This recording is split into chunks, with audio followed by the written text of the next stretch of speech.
premier bonus du podcast Artisan d'Esprit avec Noémie. Quelques passages que j'ai pas mis dans le podcast, dans lequel on parle des déclics, des expériences de mort imminente, des peurs, des charges traumatiques et aussi des relations familiales, notamment l'éducation des parents. Bref, un florilège, j'espère que ça te plaira. Bonne écoute, n'écoute pas les conseils des gens, écoute leur histoire, c'est tout de suite sur Artisan d'Esprit. Ça aussi, c'est une forme de responsabilité qu'on a tous en chacun de nous. Ouais. Mais beaucoup de gens n'osent pas déjà faire cette étape-là, de passer par là et se dire non, je sais que cette personne-là, elle n'est pas bonne pour moi, elle est anxiogène, elle est manipulatrice ou n'importe quoi. Les gens, quand même, ils n'osent pas, tu vois. Bien sûr. Déjà, juste le fait de faire ça, pour moi, c'est une très, très grosse étape. Ouais. Comme j'ai dit, quand tu commences à t'éplucher, à savoir qui tu ne veux plus être, forcément, tu te rends compte de ça. C'est-à-dire que ça te saute aux yeux. Ouais. Je veux dire, quand tu commences ta journée, que tu es boosté à bloc, que tu fais tes pensées positives, que tu vas faire ton sport à bloc, et que là, tu as une amie qui t'appelle et qui va te parler de son taf qui lui plaît plus, de son mari qui lui prend la tête, son petit truc de mariage à la con, et toi, t'écoutes, et puis tu te dis, putain, mais c'est plaisante ou quoi, elle est en train de me mettre. Et ça fait 20 ans que je l'écoute, et ça fait 20 ans que j'entends cette doléance, c'est ce qui va pas. Puis quand j'essaie de lui trouver des solutions, ah non, mais c'est trop compliqué, non, mais en fait, les gens n'attendent pas que tu leur apportes des solutions. Non. Ils attendent juste que tu sois le sous-fifre et que tu les écoutes parler. Parce que ça les soulage d'avoir une oreille attentive. Seulement, tu deviens le réceptacle à toute la merde des gens autour de toi qui n'ont pas le courage de s'en sortir. Et ça te tire vers le bas. En fait, ces gens-là te tirent vers le bas. Et en fait, c'est pour ça que c'est un parcours solitaire, un parcours d'éveil. Parce que c'est un parcours où tu te rends compte qu'en fait, ta vie, et juste, surtout si on est des empathes, notre vie, est pleine de ce genre de relations autour de nous, de personnes qui sont littéralement toxiques. Je sais que le mot est fort, c'est caricatural, mais toxique, ça veut dire que ils nous injectent leurs petits poisons là, de manière quotidienne, avec leurs petits problèmes quotidiens, leurs petits problèmes à toutes nos solutions, et ils nous empêchent d'évoluer, ces gens-là. Donc moi, je me suis dit, je peux pas reprogrammer mon disque dur interne si je continue à faire parasiter ma ligne par tous ces... c'est pas possible. Donc ça a été super violent pour moi, parce que j'ai dû croire assez fort que ce que je faisais était juste. Parce que quand tu te sépares d'amis de longue date, d'enfance, etc., il y a tous les autres qui vont tomber dessus, qui vont dire, mais enfin, t'es dingue, c'est ton ami, tu peux pas faire ça, il faut lui pardonner. Ah, moi je dis, je pardonne, mais je n'excuse pas. Et je me dis, non, là Noémie, t'avances pour toi. Donc toute personne qui te maintient, qui te tire vers cette ancienne Noémie que tu as été, qui était dans le sacrificiel, à tout donner aux autres, tu t'en éloignes. Donc je le disais gentiment sans m'énerver. Mais je disais, écoute, en ce moment, je suis en train de faire un travail sur moi-même, et ta vibration, enfin, ton énergie ne vibre plus avec la mienne aujourd'hui. Je préfère garder une distance. Bon, malheureusement, la plupart du temps, c'était plus un départ définitif qu'une distance temporaire. Mais ça m'a fait un bien. Ouais. Et c'est passé par mes parents, par ma mère. Sacrifice aussi, mais je regrette absolument pas. Enfin, ma vie a littéralement changé le jour où j'ai pris une distance avec ma mère. Littéralement. Et là aussi, trop de personnes, t'as l'éducation, la société, la religion qui te fait penser que la famille est sacrée. Bien évidemment, elle est sacrée quand c'est une famille qui te porte, qui te tire vers le haut et qui te donne de la nourriture pour que tu sois une meilleure personne. Mais il y en a combien des familles comme ça ? Il n'y en a pas beaucoup. Franchement, il n'y en a pas beaucoup. Il suffit déjà de réaliser que tes parents ne t'aiment pas de manière inconditionnelle. À l'adolescence, toi, tu t'es donné pour que tes parents soient fiers de toi. Et puis quand tu sors un peu des rails, parce que tu expérimentes certains trucs, tes parents, tout à coup, tu comprends pas, ils te rejettent. Ouais. Enfin, un homosexuel, il pense que ses parents vont l'aimer malgré son coming out, bam ! Ah bah non, on t'aime plus, t'es homo, tu dégages.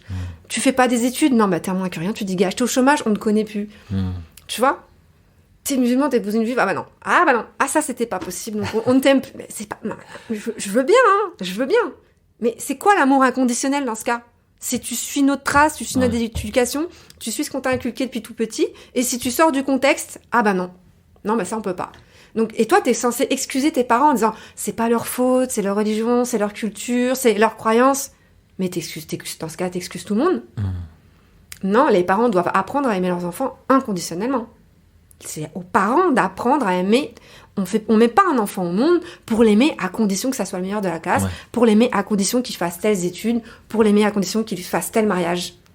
Ça, c'est pas de l'amour. Et malheureusement, adolescent, on se rend compte que non, nos parents nous aiment pas inconditionnellement. Et là, c'est la descente, parce que tu composes, tu te dis, ouais, mais si je m'éloigne de mes parents, la société dit que c'est pas bien. tu culpabilises parce que tout le monde te rejette, te fait culpabiliser de pas parler à tes parents, alors qu'en fait, pour certains, c'est un passage obligatoire. Hein. C'est un passage obligatoire. Les parents toxiques, j'avais lu ça, je sais plus qui c'est qui disait ça, qui disait que un parent présent et toxique fait plus de mal qu'un parent absent, en fait. Donc on rejette toujours, quand il y a des divorces, on rejette toujours la faute à celui qui n'était pas présent pendant l'enfance, l'éducation, mais celui qui reste, s'il est toxique, il fait plus de mal que celui qui était absent. Hein. Alors c'est la preuve ultime. Hein. Je veux dire, mon père, je l'ai pas beaucoup vu, mais ça m'a fait beaucoup moins de mal, la relation avec mon père, que la relation avec ma mère qui a toujours été là, quoi. Il y a une citation qui dit il est plus facile d'élever des enfants forts que de réparer des adultes brisés. Exactement. Bah, exactement. Ça passe par l'éducation, c'est la base, quoi. Donc même si on aime maladroitement, même si on pense qu'on n'est pas des parents exemplaires, si tu es présent pour tes enfants, que tu les écoutes et que tu les acceptes, en fait, un enfant, tu l'accompagnes dans sa vie pour qu'il s'autonomise, mais il ne t'appartient pas, c'est pas ta chose. T'es pas son guide, t'es sa boussole. Ouais. Mais c'est pas toi qui le tire vers là où il doit aller. C'est lui que tu dois accompagner vers la voie qui sera la meilleure pour lui. Mais c'est pas toi qui choisiras. Et c'est le meilleur moyen pour le frustrer. Et bien sûr. Pour qu'il aille à l'opposé de ce que tu voulais aussi. Donc plus tu vas être rigide et plus ça va être compliqué. Hein. Exactement. Et plus ça se retournera contre toi et tu finiras tout seul parce que tes enfants te tourneront le talon, quoi. Ou alors ils te subiront parce que c'est dans leur religion, leur culture, mais ils en souffriront. Et ils oseront pas être qui ils sont de peur de décevoir les parents. Il y a combien d'enfants qui n'osent pas faire des choix de vie de peur de décevoir les parents. Donc on reste dans la même ville, on s'éloigne pas parce que tu comprends, mon père il a des problèmes de santé, je peux pas m'éloigner. Mais tu vis plus. Tu vis plus. Je veux dire, un parent qui a un problème de santé, même s'il a un problème de santé, il doit te dire, écoute, vis mon fils, fais ta vie, va explorer le monde, laisse-moi tranquille, moi j'ai assez vécu, t'as pas besoin de m'avoir comme boulet, quoi. Tu vois, c'est ça un parent. C'est pas j'éduque mes enfants pour qu'ils s'occupent de moi jusqu'à mes vieux jours. Enfin, dans ce cas, c'est je t'ai élevé, donc tu vas t'occuper de moi. Ben non. Ouais, je sais, c'est lourd, hein, ce que je suis en train de dire, tout le monde n'est pas... Mais je pense qu'il y a plus d'une personne qui va se reconnaître aussi. Donc. Il y a ce confort-là qui joue pour beaucoup de monde aussi, tu vois, le fait de se dire... parce que moi, je connais beaucoup de gens qui aimeraient faire tel ou tel projet, mais parce qu'ils sont dans un confort financier, ils se disent « Ouais, ça m'embête, puis je vais être dans le risque et tout. » Et quand bien même c'est pas eux, ben, c'est leurs proches aussi. Exactement. Tu vois. Donc moi, j'ai connu ça, et la petite astuce que j'ai fait, c'est que j'ai arrêté de parler aux gens. J'ai commencé à faire. Et une fois que je commençais à avoir quelque chose de concret, là, j'en parlais. Et pas avant, tu vois. Comme ça, moi, en termes de... Pas de pression, mais je dirais... c'est de l'énergie négative, tu vois, inutile. Du coup, tout ça, ça va sur le côté. Et puis, tout doucement, je fais ce que j'ai à faire. Je suis plus serein. Je suis plus aligné avec ce que j'ai envie de faire. Je suis plus en accord. Et je pense... Et ça, c'est... Mais c'est une force que peu de gens... Ce que tu fais là, c'est quelque chose que tu as acquis avec le temps. Mais je t'assure que cette capacité-là, il y a très très peu de gens qui ont ça. Mais je vous invite clairement à essayer ça, parce que ça va vous rassurer. Et puis même, au fil du temps, même la famille, tu vois, après, quand tu vas commencer un nouveau projet, tu pourras leur dire dès le début, c'est pas grave, parce que ils savent comment ça marche maintenant avec toi, et ça peut même changer des choses, tu vois. Et c'est ce qui s'est passé pour moi, en tout cas. Donc ça fait vraiment plaisir. Après, il faut y croire. Il faut y croire. Et puis bon, moi, je venais d'une famille où ils étaient tous médecins, pharmaciens, architectes, banquiers, donc c'est des études de commerce, c'est ça, quoi. Donc quand tu dis le mot auto-entrepreneur, pour eux, ça sonne comme chômage, quoi. Ils connaissent pas. Hein. Tu vois. Non, mais à qui dis-tu ? C'est plus difficile, quoi. Après, ce que tu dis, bien sûr, je suis passée aussi avec le temps. Mais j'aurais voulu faire ça à ton âge. J'aurais voulu faire ça plus jeune. Hein. Ça m'aurait évité bien des tracas. Après, tu ressors encore plus grandi et tu vois, avec une meilleure expérience aussi. Ça, c'est vraiment pas à négliger aussi.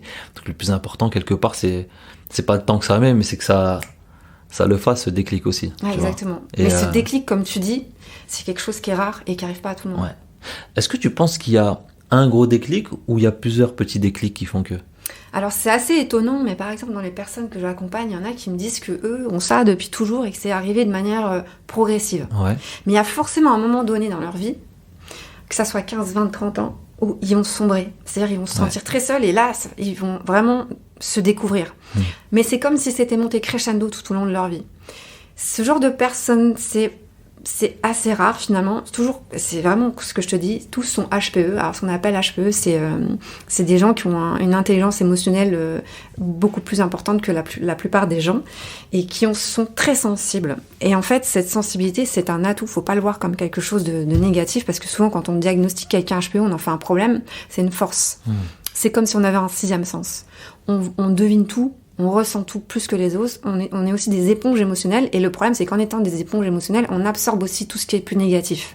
Donc souvent, c'est des personnes qui ont toute leur vie été dans le sacrificiel, qui ont fait beaucoup pour les autres, qui ont trop donné aux autres, qui passent qui sont des empathes. Des empathes. Et un empathe, il perd ses plumes parce qu'il passe sa vie à donner plus aux autres qu'à lui-même. Quand tu dis empathe, c'est empathique, hein, c'est empathique, ça. Exactement. Mais le problème, c'est qu'en étant empathique, c'est-à-dire en ressentant la souffrance des autres, il va plus aider l'autre et il va s'oublier lui. Et à un moment donné, ça va se retourner contre lui, malheureusement. Donc, par la maladie, par un coup dur de la vie, il y a forcément, à un moment donné, il va y avoir un déclic, quoi.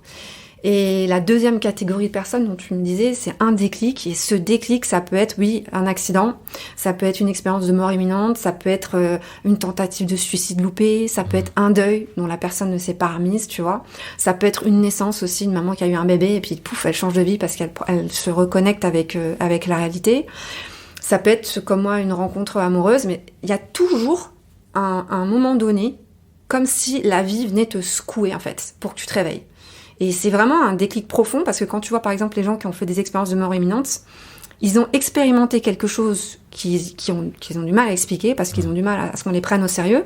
Aujourd'hui, maintenant, il y a des études qui sont faites, on arrive vraiment à avoir des témoignages qui sont concordants avec des expériences similaires pour plusieurs personnes, même issues des quatre coins de la planète. Mais ce qui est intéressant, c'est que tous, et ça je l'ai beaucoup étudié, ils ont ce déclic ultime que quand ils reviennent après, ils n'ont plus du tout la même vie. Ils n'ont plus du tout la même vie, ils n'ont plus du tout le même stress, ils n'ont plus peur de la mort, ils sont plus apaisés, ils sont plus sages, et ils reprennent conscience de ce qui est réellement important dans la vie. Et ça m'a bouleversée parce que c'est vraiment ça que j'ai eu, c'est ce déclic-là que j'ai eu, moi. Et c'est quelque chose que je remarque chez ces personnes, c'est notamment cette sagesse, quand tu écoutes tous ces témoignages. C'était des personnes qui auparavant avaient le nez dans le guidon, avaient des vies toutes bien rangées, toutes bien classées, vraiment la vie classique, les études, le travail, le mari, les enfants, le crédit, le cancer, la retraite, là, tu vois, c'est vraiment le truc, à chaque fois c'est pareil. Et bim, il y a eu cet accident, et leur vie d'après n'a plus rien à voir avec la vie d'avant. Et la façon dont elles parlent, la façon dont elles s'expriment, la façon dont elles réfléchissent, la façon dont elles aiment, n'est plus la même qu'avant. C'est comme si tout à coup, elles s'étaient reconnectées avec qui elles étaient réellement. Et que toute la vie qui avait précédé cet accident, ou ce trauma, elles mentaient elles-mêmes en fait. Elles n'étaient pas elles-mêmes. Elles jouaient un rôle. Elles jouaient le rôle qu'on leur avait demandé de jouer, de par l'éducation, de par les parents, de par ta religion, de par plein de choses. Mais elles n'étaient pas elles-mêmes. Elles étaient à côté d'elles.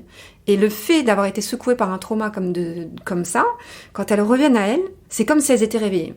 Elles sont hyper conscientes, hyper lucides. Elles sont hyper ancrées, elles ont totale conscience des tenants et des aboutissants de la vie, et elles voient chez les autres des choses qu'elles ne voyaient pas auparavant. Elles sont beaucoup plus sensibles à tout ce qui n'est pas authentique, aux gens qui portent des masques, par exemple. Ouais, là je vois très bien ce que tu veux dire. Ouais. C'est aussi la même chose pour l'effet inverse, c'est-à-dire... Je sais que le suicide, c'est quelque chose qui s'explique pas forcément, parce que c'est un enchaînement de plusieurs choses, et puis ensuite il y a le gros truc qui fait que ça y est, la personne a décidé de se suicider. Ouais. Donc ça, c'est triste aussi, c'est que ça va dans les deux sens, et qu'il faut faire attention. Exactement. Et toi, par rapport aux gens que t'accompagnes et à ton vécu, à quel moment on doit vraiment se dire attention, là on est dans la limite, il faut rebondir? En fait, je pense que ce qui amène quelqu'un à se suicider, c'est ce qu'on appelle une charge traumatique. Ça veut dire que, je parle en jargon thérapeutique, tu m'arrêtes si tu comprends plus. En gros, tous tes traumas que t'as depuis que t'es tout petit. Depuis tout petit, on est sujet à des blessures d'âme. Ouais. Des blessures qu'on va rencontrer, je sais pas, ta mère, elle part faire les courses, elle te laisse 5 minutes dans la voiture, et toi, t'as 5 ans, tu te retrouves tout seul dans cette voiture, et t'as pendant peut-être 5 minutes, l'impression que ta mère va jamais revenir. Tu dis, merde, qu'est-ce qui me dit qu'elle va revenir ? Et t'as cette sensation d'être abandonné par ta mère, où vraiment tu vas être liquéfié, tu vas être transi d'effroi, tu vas pas comprendre pourquoi. Et plus jamais après, même quand ta mère va revenir, cette blessure-là va se dissiper. C'est comme si ça avait marqué un truc, mais au fer rouge en toi, qui ne disparaîtra plus jamais. Seulement toi, t'es enfant, tu refais ta vie normalement, mais tu restes avec cette blessure d'abandon. Alors on dit qu'on en a 5, des blessures originelles. Tu vois, il y a l'abandon, la trahison, l'humiliation, l'injustice et le rejet. Et qu'on vit tous nos vies avec ces blessures-là qui n'ont jamais été colmatées, qui n'ont jamais été guéries, et qu'à chaque fois qu'on est sujet à une épreuve dans nos vies qui nous ravisse cette blessure, on souffre. Et on ne sait pas pourquoi, on n'arrive pas à expliquer cette souffrance. Ça, c'est ce qu'on appelle vraiment une charge traumatique. Donc au fur et à mesure de ta vie, des choses que tu vas faire dans ta vie, des épreuves que tu vas traverser, des traumas, ça peut être des viols, ça peut être des incestes, ça peut être des drames familiaux, de la violence conjugale chez tes parents, enfin on est tous témoins de choses diverses et variées autour de nous depuis tout petit. Qu'est-ce qui se passe ? On va accumuler une espèce de charge comme un sac à dos, en fait, plein de traumas. Et tu continues à survivre, parce qu'on est tous en survie dans cette vie, faut pas croire. On continue à survivre malgré tout, à dire non, ça va aller, je vais me marier, je vais trouver un mari, je vais faire ma vie, etc. Mais malgré toi, ça reste. Et t'as des moments dans ta vie où cette charge, elle revient puissance 10. Je sais pas, un dîner de famille où tu te retrouves avec des gens à Noël que t'as pas envie de voir de ta famille, il y en a un qui va te sortir un truc et la charge, elle revient. Ou tu vas te mettre en couple avec une fille sans avoir guéri ses blessures et tu vas reproduire un schéma familial. Tu vas reproduire ce que tu voyais chez tes parents. Donc un mec qui a jamais été violent, il se met avec une fille, il se met à taper cette fille avec qu'il aime pourtant parce qu'il voyait son père faire la même chose sur sa mère. Et ça, c'est insupportable pour l'être humain. Donc qu'est-ce qui se passe quand cette charge, elle devient tellement lourde que sa vie devient opaque et qu'à un moment donné, le seul échappatoire, c'est le suicide. Quelqu'un qui se suicide, souvent, c'est quelqu'un qui n'en parle pas. Ouais. La personne qui dit qu'elle va se suicider, c'est un appel au secours. Une personne qui se suicide, elle essaie de survivre avec ça. Seulement, à un moment donné, cette charge traumatique, elle va être tellement importante qu'elle verra plus clair. Le seul échappatoire, c'est de se foutre en l'air. Donc, faut pas penser qu'une personne qui se suicide, ouais, mais c'est facile de se foutre en l'air, c'est la facilité, etc. Non, c'est pas la facilité. En fait, quand une personne se fout en l'air, elle est dans l'effet tunnel, comme on dit. Elle ne voit rien. Elle ne voit rien. Donc, soit elle le fait vraiment de sang-froid, ou elle va laisser une lettre, etc. Soit elle le fait dans un élan, mais c'est toujours dans cet effet tunnel où, de toute façon, il y a qu'un échappatoire, c'est la mort. Donc, vraiment, ce qu'il faut comprendre, c'est que cette charge traumatique, c'est pas une fatalité. La plupart des gens n'arrive pas à lever les voiles sur cette charge traumatique parce que c'est trop douloureux. Va expliquer à quelqu'un qui est pas heureux dans ta vie, bon, on va décortiquer ce qui s'est passé dans ton enfance pour voir, non, j'ai pas envie, tu vois, ils ont pas envie, les gens. C'est trop douloureux. Ils préfèrent se dire, mais je vais très bien. Ils sont dans le déni, en fait, de leur charge traumatique. Et puis, ils continuent à vivre, et à un moment, boum, il va se passer, allez, un Covid, pour donner que cet exemple, et bam! Tout est trauma, tout est peur depuis tout petit, il y a tout qui ressort puissance 10, donc il y a des gens, ils sont totalement terrorisés. Ils ont peur de la maladie, ils ont peur de la mort, ils ont peur de tout.